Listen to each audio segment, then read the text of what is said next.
આજે આપણે શીખીશું કે કેરીનો રસ કઈ રીતે ભરવાનો. એટલે કે કેરીની સિઝન તો 2 મહિના હોય છે, 2 થી 3 મહિના. પરંતુ જો તમારે આગળ પણ રસ કેરીનો ખાવો હોય તો આપણે એને સ્ટોર કરવો પડે છે.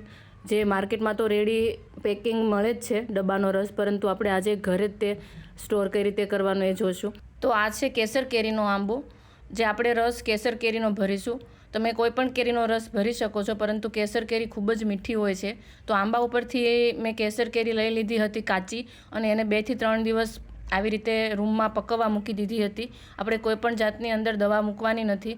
આ કેરી તમારી એકસાથે નથી પાકતી, કેમ કે આને રોજ સવારે થોડી થોડી કેરી પાકેલી આપણે કાઢવી પડે છે. આજે મારે બહુ બધી કેરી પાકી ગઈ હતી, તો મેં 2 થી 3 કલાક પાણીમાં પલાળી રાખી હતી. તમારે જ્યારે પણ કેરી ખાવી હોય તો તમે પાણીમાં પલાળીને પછી તે યુઝ કરો.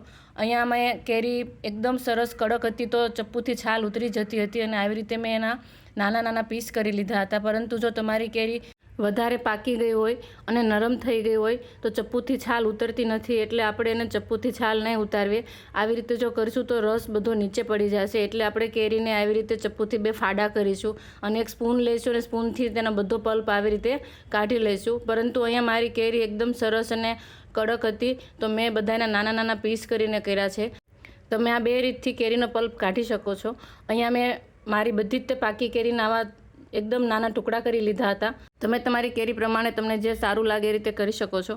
હવે આપણે આટલી બધી કેરી મારી એક તપેલું ભરીને હતી, તો એના અંદર મેં ખાલી એક જ તે કપ, એટલે કે નાનો કપ જે આવે એ ખાંડ નાખી છે. ખાંડ આપણે કોઈ ગળપણ લાવવા માટે નથી નાખવાની, પણ ખાંડ તમારું પ્રિઝર્વેટિવનું કામ કરશે. એટલે કે કલર, કેરીના રસનો જે કલર છે કાળો નહીં થાય, અને ટેસ્ટ પણ સારો રહેશે.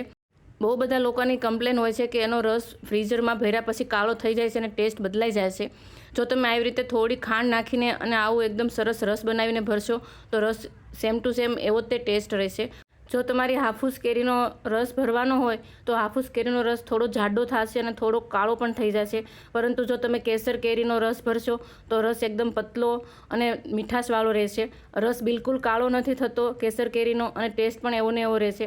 અને જો આપણે આવી રીતે રસ ફ્રીજમાં ફ્રોઝન કરીશું તો આપણને 12 મહિના રસ ખાવા પણ મળશે, અને એકદમ ભરવાનો પણ ઇઝી છે.